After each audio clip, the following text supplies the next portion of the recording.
Chinese loan app या फिर instant loan app ने एक और परिवार की जान ले ली है। पूरा का पूरा परिवार खत्म हो गया है।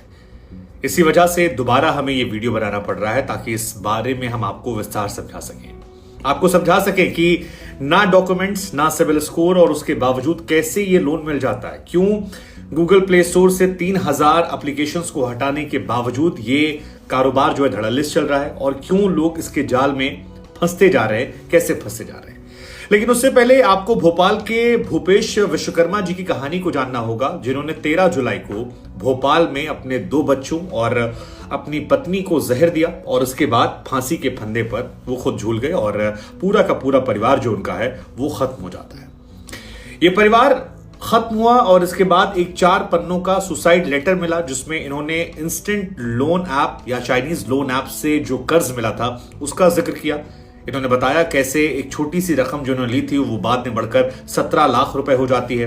कैसे एजेंट्स जो थे इनका फोन हैक करते हैं, इनकी पत्नी की, इनके खुद की तमाम अश्लील तस्वीरें बनाकर इनके रिश्तेदारों को भेजते हैं और इस मानसिक प्रताड़ना को वो सह नहीं पाते हैं, लोन वो चुका नहीं पाते हैं और इसके बाद वो ये सोचते हैं कि अब आखिरी कदम यही है कि अपनी जिंदगी दे दें। लेकिन पता था कि मेरे बाद मेरे बच्चों बीवी को परेशान किया जाएगा, लिहाजा पूरे परिवार को उन्होंने एक साथ खत्म कर दिया और सब के सब मर गए। और ये पहला मामला नहीं है। अभी कुछ दिन पहले हमने आपको एक बैंगलोर के बच्चे की भी कहानी सुनाई थी, कैसे वो चाइनीज लोन ऐप के चक्कर में फंसा था और उसके बाद उसकी जिंदगी जो है वो दूभर हो गई। उसने भी सुसाइड किया और लिखा था कि पापा आई एम सॉरी, मेरे पास ये ऑप्शन नहीं था। जून 2022 में एक महिला ने ऐसे ही 3000 रुपए का लोन लिया था और उसके बाद जब वो नहीं चुका पाई तो उस महिला की आईडी को हैक किया गया। उसकी न्यूड तस्वीरें जो हैं वो उसके रिश्तेदार के यहां जाने लगी और बाद में उसने भी सुसाइड कमिट कर लिया था।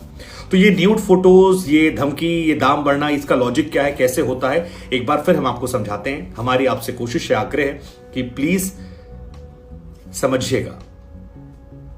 ये बात आप याद रखिएगा कि कोई भी इंसान आपको खैरात दे रहा है तो आपसे कुछ लूटना चाहता है और मुफ्त का घी मत लीजिएगा। खैर, भूपेंद्र जो है विश्वकर्मा जी, इनकी कहानी समझिए। दरअसल भूपेंद्र विश्वकर्मा जी जो है, इनकी कहानी 3 हिस्सों में आती है। पहला, लालच देकर फंसाना। अप्रैल 2022 में दरअसल भूपेंद्र विश्वकर्मा जी जो हैं उनके पास व्हाट्सएप पर एक ऑनलाइन काम करने का मौका मिला। वो गए, कोलंबिया की कंपनी थी जिसके जरिए काम करने का मौका मिला। ई कॉमर्स वेबसाइट पर वो गए, काम करने लगे। शुरुआत में कुछ दिन इन्हें बहुत फायदा हुआ, इन्हें लगा कि मामला जो है अच्छा चल रहा है, लेकिन फिर धीरे धीरे घाटे में जाने लगे और जैसे जैसे घाटे में जाने लगे इन पर दबाव बढ़ने लगा। इसी बीच में इन्हें कर्ज का ऑफर आता है और क्योंकि परेशान होते हैं, ये सिविल स्कोर खराब होता है, कर्ज का जब ऑफर आता है तो ये मना नहीं कर पाते और ये पूरी प्लानिंग से होता है कि आपको टारगेट करके इन्होंने ये मिला। इसके बाद ये कर्ज कंपनी की जाल में फंसते। अब क्योंकि सिविल स्कोर खराब था, कागज दे नहीं सकते थे, तो बिना कागज के इंस्टेंट लोन इनको मिल गया। घाटे को खत्म करने के लिए इन्होंने कई बार उस कंपनी से लोन लिया, इनको लगा बाद में चुका देंगे, लेकिन जब तक इस पूरे खेल को ये समझ पाते तब तक इन्होंने 17 लाख रुपए कर्ज ले लिए थे और इनके ऊपर कर्ज इतना ज्यादा हो गया था कि ये मुसीबत में पड़ गए थे।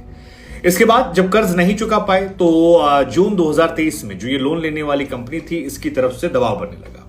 शुरुआत में इन्होंने अपने कुछ रिश्तेदारों से पैसे लिए, जमा किए, लेकिन जब पैसा नहीं दे पाए तो कंपनी ने खतरनाक तरीका अपनाया। और खतरनाक तरीका क्या था, इनका मोबाइल फोन और इनका लैपटॉप जो था वो हैक कर लिया गया और इनकी पत्नी की जो अश्लील तस्वीरें थी, मतलब इनकी पत्नी की तस्वीरें जो थी, इनके लैपटॉप फोन से निकाली गई, उन्हें अश्लील बनाया गया और अश्लील बनाने के बाद इनके तमाम रिश्तेदारों को भेजा जाने लगा। अब किसी व्यक्ति की इज्जत के साथ अगर आप खेलेंगे तो हिंदुस्तान में लोग टूट जाते हैं, बिखरने लगते हैं और वो इनको परेशान करने लगा। रिश्तेदारों के सामने चेहरा ना दिखा पाना, परेशान होना, मानसिक तनाव लेना इनको परेशान करता गया और आखिर में तंग आकर इन्होंने इसको लेकर जो कदम उठाया वो हैरान करने वाला था। खुद की जान ली, अपने दोनों बच्चों की जान ली, अपनी पत्नी की जान ली और पूरा का पूरा परिवार जो है खत्म हो गया। अब सवाल ये है कि ये लोन मिला कैसे, ये लोन क्यों मिल रहा है? क्योंकि गूगल ने तो 3500 कंपनियों को बैन कर दिया था, बैड एप्लीकेशंस करार देकर इन्हें बैन किया था। हालांकि अभी भी कई सारे ऐप धड़ल्ले चल रहे हैं। अब सवाल ये आता है कि ऐसे ऐप्स में लोग फंस क्यों रहे हैं? तो फंस इसलिए रहे हैं क्योंकि लोगों को इंस्टेंट पैसा चाहिए होता है। उन्हें लगता है कि यार थोड़ा सा पैसा लिया तुरंत वापस कर देंगे, कागज वागज, बैंक आना जाना बड़ा लंबा प्रोसीजर होता है। लेकिन ये जो थोड़ा लाभ होता है ये अक्सर बड़ी परेशानी की वजह बनता है और यही वजह है। इसमें इंस्टेंट लोन में ना केवाईसी डॉक्यूमेंट दिखे आते हैं, ना आपका सिविल स्कोर दिखाता है और बिना किसी लोन एग्रीमेंट के आपको खटाक से लोन मिल जाता है। कर्ज देने वाली जो कंपनी है वो बैंकों का या कंपनी का सिविल स्कोर भी चेक नहीं करती है। और सिविल स्कोर अगर आप नहीं जानते बता दें 3 अंक होते हैं जिसे उपयोग बैंक अपनी क्रेडिट योग्यता का आकलन करने के लिए करती है, और इसी वजह से ये तमाम जो ऐप्स हैं काफी पॉपुलर हो गए। अब लोग जो है फंसते जा रहे हैं। भारत में ये इसका कारोबार जो है 2020 के बाद काफी बढ़ा, क्योंकि 2020 में कोविड आया था। कोविड में लोगों का बिजनेस जो है काफी गिरा, उसके बाद लोग परेशान होने लगे। वहां पर लोगों ने ऐसे तमाम ऑनलाइन ऐप से लोन लेना शुरू कर दिया जो इजी था, क्योंकि आपको कुछ पैसे चाहिए, आपने लोन लिया, बाद में वापस कर दिया, थोड़े बहुत पैसे लेकर बिना डॉक्यूमेंट के आपका काम बन गया। बैंकों की तुलना में ये लोन आसानी से मिलते हैं, लिहाजा इसका कारोबार जो है बड़ा हो जाता है। लेकिन इसका खेल जो है वो थोड़ा खतरनाक है। खतरनाक इसलिए क्योंकि आपको लोन पूरा नहीं मिलता, लोन का एक छोटा हिस्सा मिलता है, और उस पर जो टैक्स लगता है या जो ब्याज दर लगती है वो बहुत ज्यादा होती है। कैसे, वो भी हम आपको समझाते हैं। तो खेल क्या है कि कोई व्यक्ति को लोन चाहिए, आपने वो ऐप डाउनलोड किया, ऐप डाउनलोड करने के बाद आप गैलरी की लोकेशन यानी आपकी फोटोज की लोकेशन एक्सेस करते हैं, अपने कॉन्टैक्ट से एक्सेस देते हैं, क्योंकि हम लोग लिखते हैं फलाना, मौसी, धमाका, मामा, ये जीजा, तो वो आपका लोकेशन निकालना बड़ा आसान, कॉन्टैक्ट से बड़ा आसान होता है कि आपका रिलेटिव्स कौन से, आपके एक्सेस चाहने के बाद उसके बाद सारी परमिशन आप दे देते हैं। बिना जानकारी के ही आपकी जो इतनी जानकारी है, पर्सनल डेटा आपका जो है वो थर्ड पार्टी आपको चलाता है, आपकी निजी जानकारियां मिल जाती हैं, और इसी जानकारियों के बाद जब आप लोन नहीं चुका पाते तो आप ब्लैकमेल होना शुरू हो जाते हैं। अब सवाल है कि लोन क्यों नहीं चुका पाते, तो एग्जाम्पल दे रहे हैं, मान लीजिए आपने 6,000 रुपए का लोन लिया, तो 6,000 रुपए के लोन में आपको 3700-3800 रुपए मिलेंगे। बाकी कुछ जो है वो सर्विस चार्ज या किसी और चार्ज के नाम पर ये कंपनियां काट लेती हैं, यानी 60-70% पैसा जो है वो आपको जाता है, बाकी पैसा गायब होता है। लेकिन जब ब्याज दर होती है वो बहुत ज्यादा हो जाती है, और आलम ये होता है कि कुछ ही हफ्ते में जो आपका लोन अमाउंट है, जो आपने 6,000 रुपए का लोन लिया था, वो 40-50 हजार रुपए हो जाता है।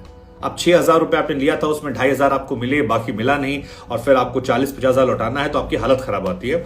और इसी के बाद आपकी जो एक्सेस गैलरी थी, कॉन्टैक्ट था, उससे खेल शुरू होता है। अब सबसे ज्यादा क्या होता है, छोटे लोगों को निशाना बनाते हैं, 2-5 हजार वालों को बना दिया और उसके बाद आपको शिकार बना दिया। तो पहली चीज तो है कि प्लीज आप किसी को अपनी परमिशन मत दीजिएगा। दूसरा, ऐसे लोन से भरोसा मत कीजिएगा, आप फंस सकते हैं, आपकी जिंदगी जा सकती है, आपके अपनों के साथ खतरा हो सकता है।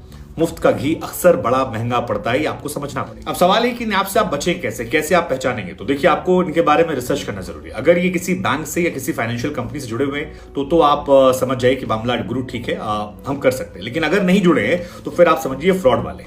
कुछ जो हैं वो NBFC से जुड़े होने का दावा करते हैं, लेकिन ये भी फ्रॉड होते हैं। अगर आप रिसर्च करेंगे तो आपको कहीं कोई एड्रेस नहीं मिलेगा, और सब फर्जीवाड़ा जो है एक माहौल बनाने के लिए तैयार किया जाता है। तीसरी बात, ये आपसे आपकी पर्सनल डेटा नहीं मांगते, मतलब फोटो नहीं मांगेंगे आपसे, कुछ ऐसा नहीं, केवल आधार, पैन, KYC के लिए मांगते हैं, और बाकी तो ये अपना खुद ही निकाल लेते हैं।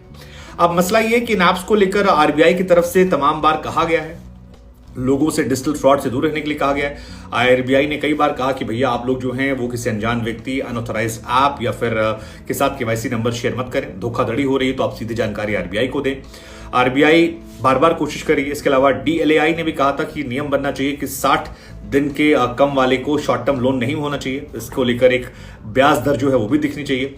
लेकिन फिलहाल ये नागरिकों के साथ साथ देश के लिए खतरा बन रहे हैं। चाइनीज ऐप इसमें बहुत ज्यादा हैं, ऐसे में इनका खतरा बढ़ता जा रहा है। हमें लगा हम आपको आगाह करते हैं ताकि आप भी इससे सावधान रहें, अपनों को भी सावधान करें। और जिस तरह से जिंदगियां गई हैं, क्योंकि एक पूरा परिवार भूपेंद्र विश्वकर्मा खत्म हो गया, एक और लड़के खत्म हो गए, कई सारी ऐसी घटनाएं सामने आई हैं, तो ये चीजें ना हो इसलिए आप सतर्क रहें, लोगों को सावधान करें और खुद भी बचें।